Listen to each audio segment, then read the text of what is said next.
Sir, தமிழ்நாட்டுல தொடர்ந்து பல குற்ற சம்பவங்கள் நடந்துகிட்டே இருக்கு சார். இது தொடர்பா உங்களோட பார்வை எப்படி சார் இருக்கு? அதாவது நீங்கள் கடந்த 4 வருஷத்தில் நீங்கள் எடுத்து பார்த்தீங்கன்னா அநேக பாலியல் கொடுமைகள் தான் நிறைய நடந்திருக்கு. விசேஷமாக பாலியல் கொடுமைகள். இப்போ ஒரு 6 மாதத்துக்கு முந்தி அரக்கோணம் பக்கத்தில் ஒரு பிள்ளை பாவம் ஸ்கூல் முடிஞ்சு வீட்டுக்கு போகிற நேரத்தில் ஒரு சம்பவம் நடந்தது. இப்போ சமீபத்தில் போன வாரத்தில் விளாத்திக்குளம் தூத்துக்குடி பக்கத்தில் அங்கே ஒரு +2 மாணவி இந்த மாதிரி ஒரு வன்கொடுமை, பாலியல் வன்கொடுமை.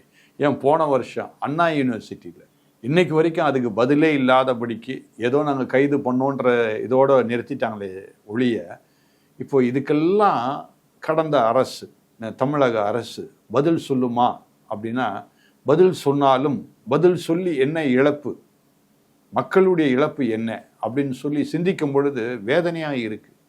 இன்னைக்கு இப்படிப்பட்ட ஒரு சூழ்நிலையில் தமிழ்நாடு இப்படி அகப்பட்டு இருக்கின்றதே என்று சொல்லி சிந்திக்கும் பொழுது என் உள்ளெல்லாம் கொதிக்குது. காரணம், பெண்களுக்கு பாதுகாப்பே இல்லை. இந்த நடந்த சம்பவங்கள் எல்லாம் பார்த்தீங்கன்னா பெண்கள் மத்தியில் தான் நடந்திருக்கு. வயதான பெண்மணி 65 வயசு, அந்த பெண்மணிக்கு பாலியல் வன்கொடுமை கிருஷ்ணகிரியில். அடுத்து எனக்கு தெரிஞ்ச கூடுவாஞ்சேரி பக்கத்தில் ஒரு 55 வயது பெண்மணி வேலைக்கு போயிட்டு வந்திருக்கிறாங்க. அவங்களுக்கு பாலியல் வன்கொடுமை பண்ணி 3 பேர் சேர்ந்து அவங்கள கொலை பண்ணிட்டாங்க. இப்போ இதெல்லாம் நினைக்கும் போது உண்மையாகவே ஒரு அரசாங்கம் நடந்ததா, அல்லது இப்படிப்பட்ட பயங்கரமான பயங்கரவாதிகள் இருந்தார்களா, அவங்க தான் நடத்தினாங்களா இந்த அரசாங்கத்தை என்கின்ற ஒரு பெரிய கேள்வி உண்டாகுது. இப்போ சில போலீஸ் நண்பர்கள்ட்ட, காவல்துறை நண்பர்கள்ட்ட நான் கேட்டேன். எனக்கு நிறைய பேர் நண்பர்கள் இருக்கிறாங்க. அவங்கள்ட்ட கேட்டேன், இந்த மாதிரிலாம் நடக்குதப்பா சம்பவங்கள், ஒரு மனித நேயம் கூட இல்லையா உங்களுக்கெல்லாம் அப்படின்னு சொல்லி கேட்டேன். அவங்க சொன்ன ஒரு வார்த்தை என்னென்னா, எங்களால் ஆக்ஷன் எடுக்க முடியும், ஆனால் எங்களுடைய கைகள் கட்டப்பட்டிருக்குது. எங்களுடைய அதிகாரிகள் என்ன பண்ணுறாங்க, நீ சும்மா இருப்பா, வெயிட் பண்ணு, மேலே இன்னொரு அதிகாரி எனக்கு அமைதியாக இருக்க சொல்லுங்க, நீ ஏதாவது செய்ய போய் எனக்கு பிரச்சனை வந்துடும்ன்ற அளவுக்கு போகுது. அந்த மேலுள்ள அதிகாரியை யாருன்னு கேட்டால் அமைச்சர் சொன்னார், அவர் சொன்னார், திராவிட முன்னேற்ற கழகத்தில் உள்ள அந்த அதிகாரி சொன்னார், தலைவர் சொன்னார். இப்படி நிறைய காரியங்கள் கேள்விப்படும் போது வேதனையாக இருக்குது. இதெல்லாம் கடந்த 4 வருடமாக நடந்த சம்பவங்கள். தூத்துக்குடி சம்பவத்தில் கூட என் பெண்ணை காணோம் அப்படின்னு சொல்லிட்டு அவங்க அப்பா அம்மா போயிட்டு கம்ப்ளைண்ட் பண்ணுறாங்க. எங்கள் போலீஸ் ஸ்டேஷனுக்கு உட்பட்டது கிடையாது, நீங்கள் மகளிர் போலீஸ் ஸ்டேஷனில் போய் கம்ப்ளைண்ட் பண்ணுங்க அப்படின்னு சொல்லிட்டு அது ஒரு அலட்சிய போக்கோட தான் அவங்க கையாளுறாங்க. நிச்சயமாங்க. அது ஏன் இந்த மாதிரி ஒரு சட்டம் வச்சிருக்கிறாங்க, இது காவல்துறை, அதாவது நீங்கள் சொல்கிற மாதிரி இது எங்கள் பகுதியில் சார்ந்தது இல்லை அப்படின்னு சொல்லி அனுப்புவதை காட்டிலும் நீங்கள் பதிவு பண்ணுங்கன்ற, நீங்கள் அந்த கேஸை பதிவு பண்ணிவிட்டு அந்த காவல் அதிகாரிகளுக்கு தெரியப்படுத்துங்க. பாருங்கள், இது உங்கள் எல்லைக்குட்பட்டு இருக்கின்றது, அதனால் நீங்கள் இதை நடவடிக்கை எடுங்கன்னு சொல்லி ஃபார்வர்ட் பண்ணி விடுங்க. தப்பு இல்லையே. இதுக்காக இவங்க அடுத்த காவல் நிலையத்துக்கு போகிறதுக்குள்ளே எத்தனையோ சம்பவங்கள் நடந்துடலாம் இடைப்பட்ட நேரத்தில்.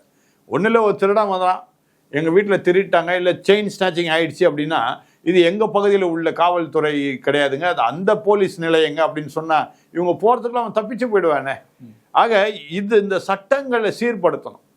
காவல்துறை அதிகாரியும் கொஞ்சம் மனித நேயத்தோடு நடந்துக்கணும்.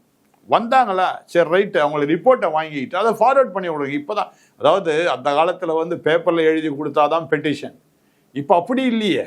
இப்போ நீங்கள் கம்ப்யூட்டரில் டக்குன்னு அடித்து, ஒவ்வொரு காவல் நிலையத்திலையும் கம்ப்யூட்டர் இருக்குது. இப்போது அதுக்குன்னு ஒரு தனி காவல்துறை அதிகாரியை வைத்திருக்கிறாங்க. இந்த மாதிரி பதிவு செய்யறதுக்குன்னே சொல்லி கம்ப்யூட்டரில் பதிவு செய்ய சொல்லி ஒரு ஆட்களை வச்சிருக்கிறாங்க. உடனே அந்த கம்ப்ளைண்ட்டை வாங்கி நீங்கள் என்ன பண்ணுங்க, பக்கத்து ஸ்டேஷனில் நீங்கள் என்ன பண்ணலாம், ஃபார்வர்ட் பண்ணலாமே. அதை எத்தனையோ விபத்துகள், எத்தனையோ பேர்பட்ட அபாயகரமான காரியங்களை நீங்கள் தடுக்கலாம்.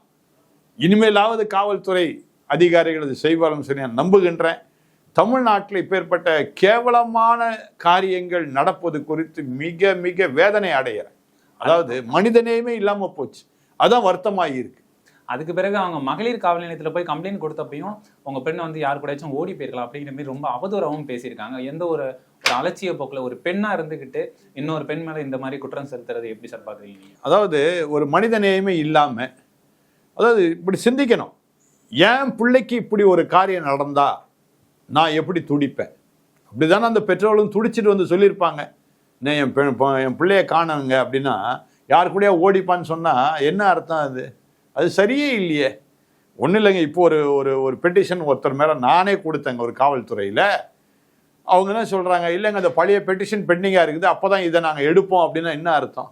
ஏங்க பிரச்சனை எனக்கு இன்னைக்கு, நீங்கள் பழைய பிரச்சனையை பற்றி பேசிகிட்டு இருக்கிறீங்க, இன்னைக்கு பிரச்சனை என்ன?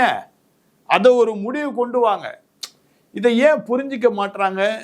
எல்லாரையும் நான் சொல்ல முடியாது, எல்லா காவல்துறை நண்பர்களும் அப்படி இருக்கிறாங்கன்னா இல்லை, ஒரு சிலரால முழு இதுக்கும் கெட்ட பேர் ஆகுது. அதனால இதை கொஞ்சம் ஜாக்கிரதையாக கையாள வேணும். வரும் நாட்களில் தமிழக காவல்துறையினர் இதை சரியாக செய்வார்னு நம்புகிறேன். இதை தொடர்ந்து வந்து ஒரு திருச்சியில ஒரு கல்லூரி படிக்கிற மாணவி அவங்க ப்ராஜெக்ட் சம்பந்தமா சென்னைக்கு வந்திருக்காங்க. அவங்களையுமே வந்து கார்ல வந்து ஒரு கும்பல் வந்து கடத்திட்டு போய் பாலியல் வன்கொடுமை செய்திருக்கிறதாகவும் தகவல் தெரிவிச்சு. ஆமா, நானும் அதை கேள்விப்பட்டேன். அதுலயும் இது நடந்து முடிந்த 2வது நாளே அது வந்துச்சு. இந்த விளையாட்டு கூட முடிஞ்சு 2வது நாள் அது வந்துச்சு.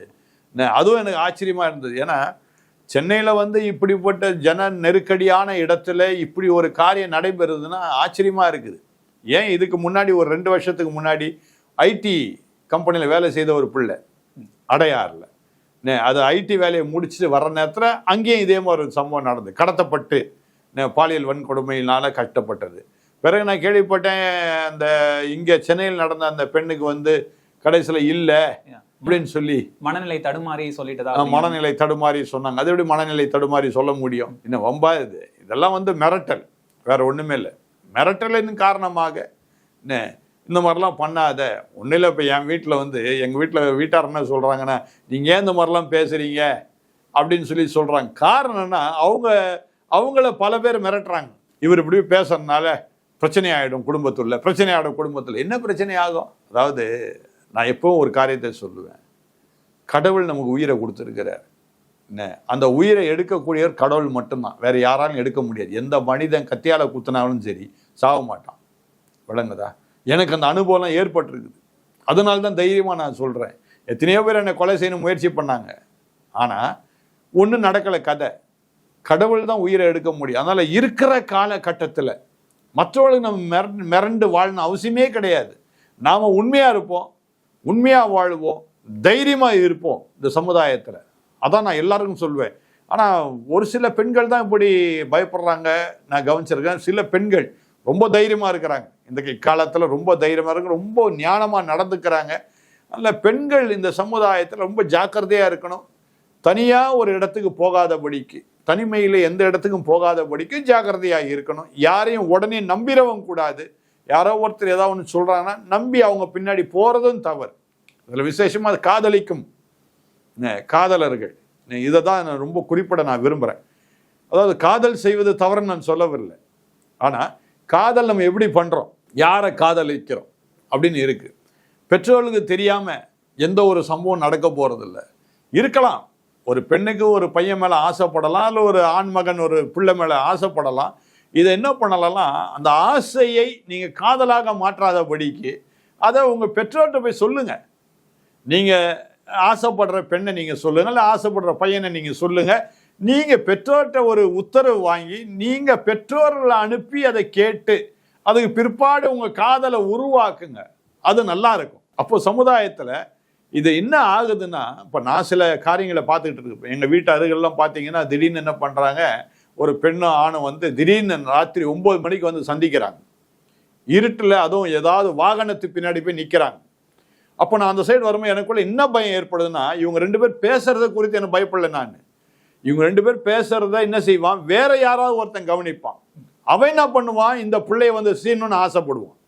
அப்போ இந்த பையன் கூட சண்டை போடுவான். இந்த பையன் நிச்சயமா காப்பாற்ற போறேன்னு இல்லை. ஒன்றும் இல்லை, ரெகுலரா ஒரு ஜோடி வந்து இப்படி பேசிட்டு இருந்தாங்க. நான் அதை கவனிச்சுக்கிட்டு இருக்கிறேன். என்னுடைய சிசிடிவிலேருந்து பார்த்தா தெரியும் என்ன நடக்குது. நாங்கள் பார்த்துட்டு என்ன பண்ணுறேன், அந்த பையனை போய் கண்டிக்கிறேன். கண்டிச்சோன்னு அந்த பையன் என்ன பண்ணுறான், அந்த பிள்ளையை விட்டுட்டு ஓடுறான். அப்போ அந்த பிள்ளையை பார்த்து நான் கேட்டேன், நான் ஒரு சின்ன ஒரு குரல் தான் கொடுத்தேன், உன்னை விட்டுட்டு ஓடிட்டான். இவன் உன் வாழ்க்கைக்கு இவன் வந்து காவலனாக இருக்க போகிறானா? இவனை போய் லவ் பண்ணிட்டு நீ கடந்த 5 நாளாக பார்க்குற 2 பேரும் இங்கே நிற்கிறீங்க, தேவையா? உன்னை விட்டுட்டு ஓட்டான் புத்தியா கொஞ்ச நேரத்தில். அப்போ இந்த மாதிரி சம்பவங்கள் நடக்கும்போது என்ன ஆகுதுன்னா ஓடிடுறான். இன்னொருத்தன் என்ன பண்ணுவான், எவனா ஒருத்தர் பசங்க இதை பார்ப்பாங்க, உடனே இந்த பிள்ளைக்கு என்ன பண்ணுவாங்க, ஏதோ பாலியல் கொடுமைகளை கொடுப்பாங்க. இதாங்க சம்பவம் நடக்குது. அதனால பெண் பிள்ளைகளும் ஜாக்கிரதையாக இருக்கணும். ஏன்னா இக்காலம் சரியில்லை. காலத்தின் நம்ம பார்க்கணும். எல்லா நேரத்திலையும் அரசாங்கத்தை நம்பி இருக்க முடியாது ஒன்று, காவல்துறையை நம்பி இருக்க முடியாது ஒன்று. ஆனால் அரசாங்கமும் இதுக்கு கட்டுப்பட்டு ஆங்காங்கே இந்த மாதிரி சிசிடிவிகளை வச்சு வாட்ச் பண்ணி என்ன நடக்குது, மக்களுக்காக என்ன செய்தாங்க கடந்த 4 வருஷம் ஒன்றுமே இல்லை. ஆக நிறைய சம்பவங்களை எடுக்கலாம், ஆயிரக்கணக்கில். இந்த 4 வருஷத்தில் பெண்களுக்கு அநேக விதமான வன்கொடுமைகள் நடத்தப்பட்டிருக்கின்றது. அண்ணாமலை அவர்கள் கூட இந்த 5 வருடத்துல நிச்சயமா 39,900 பதிவாயிருக்கு. நிச்சயமா 39,000 அவர் சொல்றாரு, தெரிஞ்சதை சொல்றாரு. அதுக்கு தெரியாம எத்தனை பேர் நடந்திருக்கும் வெளியே. இதெல்லாம் தெரிஞ்சு அதை பதிவான இது கேஸ்கள் பதிவாகாம எத்தனை இருக்கும். ஏன் சில நேரத்தில் காவல்துறைக்கு போறாங்க, ரிப்போர்ட் கொடுக்க போறாங்க, இந்த மாதிரி ஆயிடுச்சு பிரச்சனைன்னு சொன்னோடனே அவங்களே மிரட்டி என்ன பண்றாங்க, ஏமா நீ இப்படி ரிப்போர்ட் கொடுக்குற, நாளைக்கு அவன் இப்படி சொன்னா என்ன ஆகும்னா மிரண்டு போயிட்டு ரிப்போர்ட் கொடுக்காம போறாங்க. அதனால இந்த 39,000ன்றது கணக்கு இல்லாம எத்தனை நடந்ததுன்னு நமக்கு தெரியாது. அப்படியே டபுளா கூட நம்ம வச்சுக்கலாம். 39 அப்படியே டபுள் ஆக்கிடலாம்.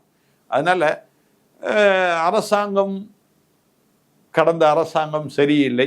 வருகின்ற அரசாங்கம் நமக்கு சாதகமாக இருக்க மக்கள் தான் புரிந்து கொண்டு சரியான முடிவு எடுக்க வேண்டும். அடுத்த மாதத்துல ஒரு பக்கம் இந்த மாதிரி பெண்களுக்கு எதிராக பல குற்றங்கள் நடந்துகிட்டு இருந்தாலும், ஒரு ஆகாஷ் அப்படிங்கிற ஒரு இளைஞருக்கு எதிராக ஒரு பெரிய அநீதி இழைக்கப்பட்டிருக்கு. மானாமதுரையில விசாரணைக்காக அழைத்து செல்லப்பட்ட ஆகாஷ் அப்படிங்கிற மாணவர் லாக்அப் டெத் ஆயிருக்காரு. இது எப்படி சார் பாக்குறீங்க?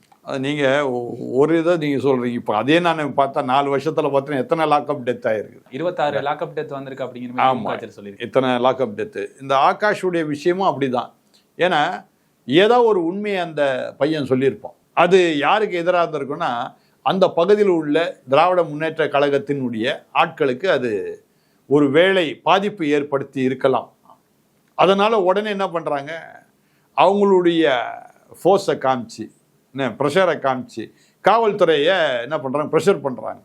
ப்ரெஷர் பண்ணும்போது நேச்சுரலாக என்ன ஆகுது, காவல்துறை அதிகாரி அவ கீழ்ப்படி தான் ஆகணும். உடனே என்ன பண்றாங்க, இந்த மாதிரி ஒரு பிரச்சனை ஏற்படும். இப்படி ஏகப்பட்ட காரியங்கள் இந்த திமுக அரசின் தலைவர்கள் மூலமாக மக்களுக்கு பாதிப்பு ஏற்பட்டிருக்கின்றது.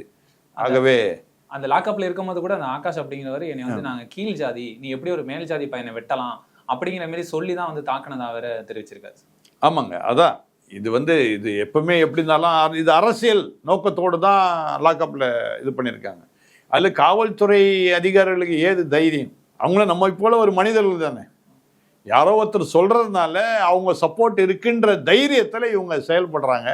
ஆனால் ஒரு உயிர் போது அதை சிந்திக்க மாட்டாங்க. இதற்கு முன்னாடி கூட இருளர்களை அடிச்சு அவங்களும் இருந்தாங்க. ஆமாம் ஆமாம், அந்த மாதிரி நிறைய டெத் இந்த மாதிரி சொல்லிக்கிட்டே போகலாம். அதனால் ஒரு நல்ல அரசாங்கத்தை மக்கள் தான் இந்த சட்டசபை தேர்தலில் கொஞ்சம் சிந்திச்சு செயல்படணும்னு நான் விரும்புகிறேன்.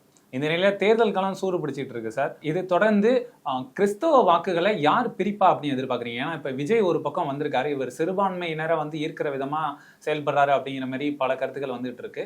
இது எந்த அளவுக்கு பிரியும் கிறிஸ்தவர்கள் வாக்கு? அதாவது ஜோசப் விஜய் கிறிஸ்தவர் அப்படின்னு நான் தான் சொல்லணும். ஜோசப் விஜய் சொல்லியே விளங்குதா? விஜய் தான் சொல்றேன். நான் ஜோசப் விஜய் தான் எங்கேயுமே அவர் சொல்லவே இல்லை, தன்னை வெளிப்படுத்தவே இல்லை. எப்படி கிறிஸ்தவ வாக்கு அங்க வந்துடும்?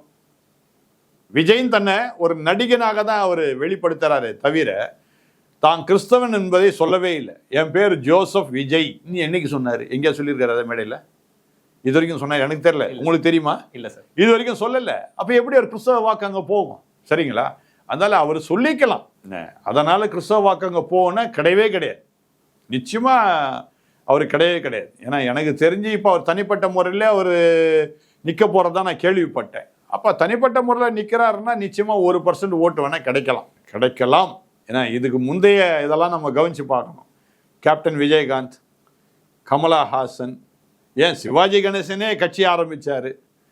இப்படி பல கட்சிகளை நம்ம சொல்லலாம். எல்லாம் ஒன்றும் இல்லாமல் போயிட்டாங்க. கமலஹாசன் 2.0, டிடிவி தினகரன் 2.1 கூட விமர்சிச்சுட்டு வந்தாங்க. ஆமாம், அதனால் விஜய்க்கு நான் மறுபடியும் ஆலோசனையை சொல்கிறது, ஏதாவது தேசிய கட்சியில் இணைந்து நீங்கள் இந்த தேர்தலை சந்திங்க, அது உங்களுக்கு நல்லதுன்னு நான் சொல்லுவேன். அப்ப இந்த 2026 இந்த சிறுபான்மையினர் வாக்குகள் யாருக்கு போய் சேரும்? நிச்சயமா இந்த முறை அண்ணா திராவிட முன்னேற்ற கழகத்திற்கு, அருமையான திரு எடப்பாடியாருக்கு எல்லா கிறிஸ்தவர்களும் முடிவு எடுத்துட்டாங்க, கட்டாயம் செய்யணும். ஏன்னா கடந்த ஆட்சியில் இருந்தவங்க 2021 நிறைய வாக்குறுதி கொடுத்தாங்க, கிறிஸ்தவர்கள் இதெல்லாம் நாங்கள் செய்வோம்னு சொன்னாங்க, ஆனால் ஒன்று கூட செய்யல. அதனால் இந்த முறை நிச்சயமா திரு எடப்பாடி அவர்களுக்கு, என்டிஏ கூட்டணிக்கு நிச்சயமா கிறிஸ்தவ வாக்கு நிச்சயமா வரும் என்பதில் சந்தேகமே கிடையாது. 2026 தேர்தல் யாருக்கு சாதகம் அமையும் நினைக்கிறீங்க சார்? நிச்சயமா அனைத்து இந்திய அண்ணா திராவிட முன்னேற்ற கழகம் ஆட்சி அமைக்கும். இதுக்கு என்டிஏ கூட்டணி மிகவும் அவர்களுக்கு உதவிகரமாக இருக்கும். பாரதிய ஜனதா கட்சி நிச்சயமாக அனைத்து இந்திய அண்ணா திராவிட மக்களுக்கு, அந்த கட்சிக்கு உரிய மரியாதையை கொடுத்து மக்கள் நலன் காக்க நிச்சயமாக எல்லாவற்றிலும் செயல்படுவார்கள். ஆகவே என்டிஏ கூட்டணி இந்த தடவை அருமையான முதலமைச்சர் எடப்பாடி பழனிசாமியின் தலைமையிலே நிச்சயமாக ஜெயிப்பார்கள் என்பதிலே சந்தேகமே கிடையாது. எங்களோடு இணைந்து பல்வேறு கருத்துக்களை பயந்ததுக்கு நன்றி. நன்றிங்க.